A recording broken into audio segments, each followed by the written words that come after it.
चिड़िया अपने परिवार के साथ मंगोलपुर गांव में रहती थी। उसके ससुराल वाले उसे दिन भर दहेज के लिए सताते रहते थे।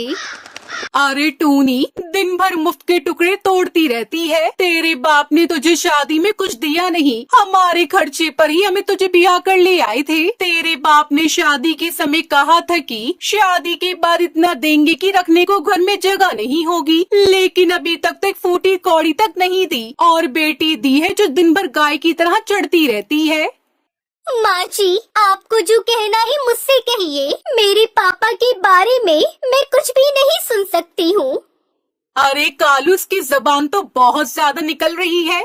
कालू को अपनी माँ के कहने पर टूनी चिड़िया को बहुत मारता है। मार खाते खाते टूनी बेहोश हो जाती है। अगले दिन होश में आने के बाद टूनी की बर्दाश्त करने की क्षमता जवाब देने लगती है और वो सोचती है, काश मैं पैदा होते ही मर जाती। मेरे कारण मेरे माँ बाप को इतना सुनना ना पड़ता।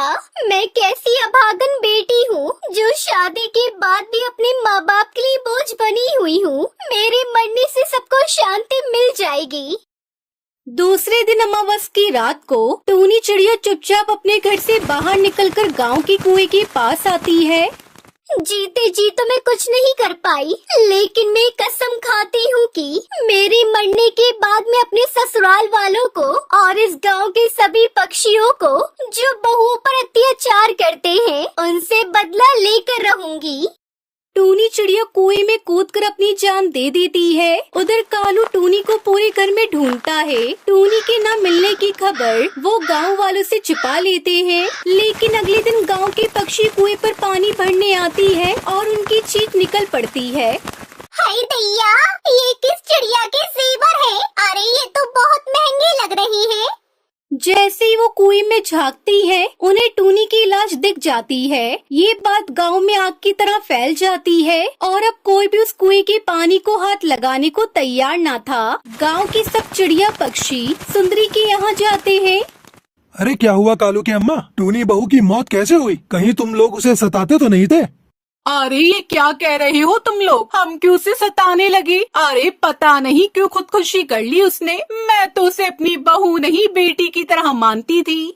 दिन बीतने लगते हैं और टूनी के शरीर में आत्मा प्रवेश कर जाती है और वो शक्तिशाली भूत या चिड़िया की आत्मा बन जाती है। उस कुएं के आसपास से आवाजें आने लगती हैं। शाम होने के बाद वहाँ एक परिंदा भी पर नहीं मारता। एक दिन कालू से मिलने के लिए उसका दोस्त हरिया तोता उस गांव में आता है। इतनी दूर से आने के कारण उसे रास्ते में प्यास लगती है और वो उसे श्रापित कुएं के पास पहुँच जाता है। वहाँ दूर खड़ा एक बच्चा उससे कहता है, क्या हुआ अंकल? उस कुएं के पास क्या कर रहे हो आप? अरे बेटा, बहुत जोरों की प्यास लगी है, सोचा यहाँ रुक के पानी पी लूं। कुएं का पानी बहुत ठंडा होता है ना। अंकल, ये कुआं तो शापित है, इससे पानी मत लीजिए। यहाँ के पक्षी इस कुएं के पास तक नहीं जाते। हरिया तोता उसकी एक भी बात नहीं सुनता और कुएं से पानी निकालता है तो पानी की जगह उसमें से खून निकलता है। हरिया तोता ये देखकर घबरा जाता है और वो वहीं बेहोश हो जाता है। ये खबर कालू तक पहुंचती है तो वो हरिया को उठाकर अपने घर लेकर जाता है। फिर हरिया तोता अपनी आप बीती वहाँ सबको बताता है। उसके बाद रात में भूतिया टूनी चिड़िया की आत्मा दोनों माँ बेटे को परेशान करने लगती है। अरे कालू, हमारे घर पर किसी भूतिया चिड़िया की आत्मा का साया है। माँ, मैं इन सब बातों पर यकीन नहीं करता। चलो, मैं टहलने जा रहा हूँ, रात में देर से आऊँगा। कालू इतनी पी लेता है कि उसे कुछ होश नहीं रहता। वो टहलते टहलते उसी कुएं के पास पहुंच जाता है। भूतिया टूनी चिड़िया की आत्मा इसी दिन का तो बेसब्री से इंतजार कर रही थी। कुएं से आवाजें आने लगती हैं। आज आ गया मेरा शिकार मेरे कब्जे में। अब मैं तुझे नहीं छोड़ूंगी। अपनी मौत का बदला मैं तुझसे लेकर रहूंगी। फिर भूतिया टूनी चिड़िया की आत्मा उसके गले में रस्सी का फंदा डाल देती है। बचाओ, मुझे कोई बचाओ।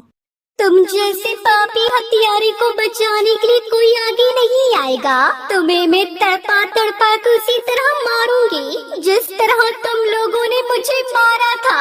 मैं तुम्हें नहीं छोड़ूंगी। टूनी, मुझे माफ कर दो, मुझे जाने दो, मैं तुम्हारा पति हूँ। कौन सा पति?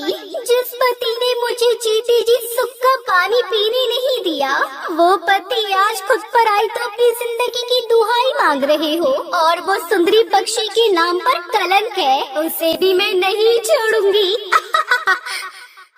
भूतिया टूनी चिड़िया की आत्मा कालू की रस्सी कसकर उसे कुएं में लटका देती है और वो मर जाता है। अगले दिन कालू को वहाँ लटका देखकर गांव वालों में डर पैदा हो जाता है। अब भूतिया टूनी चिड़िया की आत्मा रोज रात को आवाज लगाकर किसी न किसी को अपनी तरफ खींचती और उसे मारकर कुएं पे टांग देती। ऐसा लगता है जैसे गांव में मौत का तांडव चल रहा हो। और इस कुएं पर ये क्या लिखा है खून से? बेटियों को जीने दो, दहेज मांगकर उन्हें मरने पर मजबूर मत करो। जो मेरे साथ हुआ है अब मैं किसी और के साथ नहीं होने दूंगी। अब समझ में आ रहा है कि बात क्या है। जो टूनी मरी थी ना, वो ही ये सब कर रही होगी। कालू और उसकी माँ ने उस पर दहेज के खातिर बहुत अत्याचार किया होगा, इसलिए टूनी ने खुद ही कुएं में कूदकर जान दे दी। अब टूनी को न्याय हम लोगों को ही दिलाना होगा। गांव के सभी पक्षी मिलकर सुंदरी के घर जाते हैं और उसे घर से निकालकर इतना मारते हैं कि मार खाते खाते वो मर जाती है। ये सब भूतिया टूनी चिड़िया की आत्मा देख लेती है। मुझे मारने वाले आज मौत की घाट उतर गए। जो भी इस गांव में दहेज मांगेगा उन पक्षियों को मैं मौत के घाट उतार दूंगी। मेरे साथ जैसा हुआ मैं ऐसा किसी और के साथ नहीं होने दूंगी। और अब गांव वाले इस कुएं का नाम भूतिया टूनी चिड़िया की आत्मा रख देते हैं और अब इस गांव में दहेज प्रथा पूरी तरह से समाप्त हो जाती है।